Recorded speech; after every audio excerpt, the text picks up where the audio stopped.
Welcome to the second edition of the Fire Middle East Conference here at the Voca Hotel in Riyadh. Today has been a wonderful day of discussion, exploring technologies, innovation, and I'm delighted to be joined here now by one of our esteemed advisory board members, Faris Alzahrani, who's working with the National Water Company. And quite frankly, Faris, we couldn't do this event without people like you. Thank you so much. So we really appreciate all of your support. I'm just keen to try and understand a little bit more about the challenges that you're foreseeing in the region right now, the technologies that are making an impact, and sort of the future of the fire and life safety industry. So maybe let's start with technology. Overall, what are the key technologies and innovations that you see are having the largest impact on fire and life safety right now? Very good. First of all, thank you for having me again to the conference. Before answering that question, Ryan, it's important that we understand human. Technologies have been there since the beginning. And if I give example, for example, Google Map, for example, we can't move today without Google Map. A good example would be an iPhone. We can't move without an iPhone. So technology is there, and now it's in our nature, and it's in our DNA. We can't live without technology. The same applies, to life safety engineering. We have so many wonderful technologies that have been in the market, maybe not that deep, but it's there since 6-10 years. A very good example today I have seen, which is using augmented reality. Augmented reality, it's very good. It's very good technology when it comes to response, emergency response, especially saving the life of firefighters. You could easily navigate a room, even through smoke, without even, with some smart sensor, even you could see the lying bodies through the smoke. There is a study says that I could give a reference later to that study. With augmented reality, a firefighter could respond 5 times faster compared to the current approach, which is very good. If you take 2 minutes to respond to a fire, now we could take 2 minutes maximum to respond and save a victim. Another good technology now in the market, and I have seen it today, which is the using of AI, artificial intelligence, especially in smoke detection or in detection system in general. We could easily through using AI, we could easily predict when a system component may fail, which is good for planning and resources management. A very good technology I've seen, especially in the city water management system, which is the integration using an IoT, Internet of Things, to integrate an automated fire suppression system with an urban smart management system, which is let's say a master control room that controls the entire water city management system.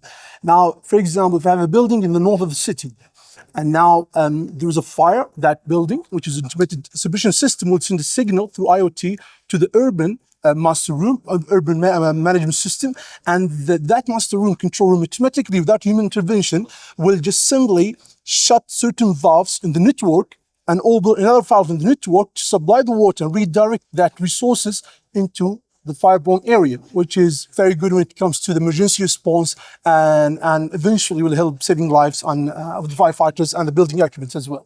Wonderful. Yeah, I think you've touched on some really interesting technologies and case studies there, Faris. And like you said, in the exhibition area here at the conference, there's some really exciting innovation on display, particularly like you mentioned, the augmented reality and the AI and smoke detection.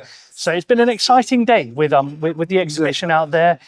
And let's talk more about the actual challenges that are facing these leaders. We've had guys discussing on stage. There have been presenters out in the exhibition area and a conference room filled with leaders in fire, safety, emergency response. Here in Saudi Arabia, for you, what are, let's say, the 2 key challenges that are facing the industry right now? Okay, I'll relate that to the panel discussion happened earlier, which is, I would say, the first challenge I see is we have this vast expansion projects. We have projects that haven't been done in the world. That requires unique experience. This is maybe one of the reasons why we're bringing international expert to the market. But that vast and mega movement, that vast movement when it comes to the infrastructure is not aligned or is not coped with the same, I would say, if you look to the training, for example, and competency, we still have a problem when it comes to the training programs. We still have a problem when it comes to individual certifications. We have challenges when it comes to the competency itself, the local competency, although we have this vast movement to project development and bigger projects in the market, but the other elements of having a life safety ecosystem are not coping in the same rate. So that is maybe one of the many challenges that the market leader should focus on. The second challenge now, again, this mega project, some of these mega projects will have a different AHJ. And here's the problem: authority having jurisdiction. Now, different AHJ, most of the AHJ will have the unique fire requirements, and then you have ultimately the Saudi Fire Code. So, and then you will have a different contractor, different consultants. So that harmonization among regulators, and then you have regulatory bodies, then you have contractors, different stakeholders.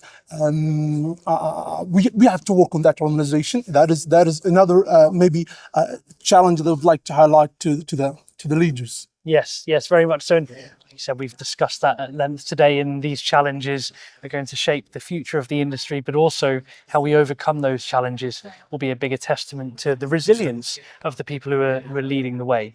I guess last of all, Faris, events like this, like the Fire Middle East Conference, other events that I've seen you at, in a short nutshell, how important is it to be meeting leaders, vendors, consultants, integrators at these events, to the industry, to the future of the country? Well, since this is the last question to me, again, thank you for having me to this conference. I think conferences like this are the hub where innovators, problem solvers, market leaders, manufacturers, regulatory bodies, they come together, they share the knowledge, and they exchange the challenges as well as the solutions. And I think this is the main objective of such conferences. And I always say the value, it's not actually in the conference and the knowledge exchange that happens during the conference. The values actually lies in what comes after the conference, the lasting collaboration, and of course the mind shift that we aim to make. Absolutely. I think you're spot on there, Faris. Like I say, we couldn't do these events without you. Thank you so much for your support, and looking forward to working with you for years to come. Thank you so much, Ryan.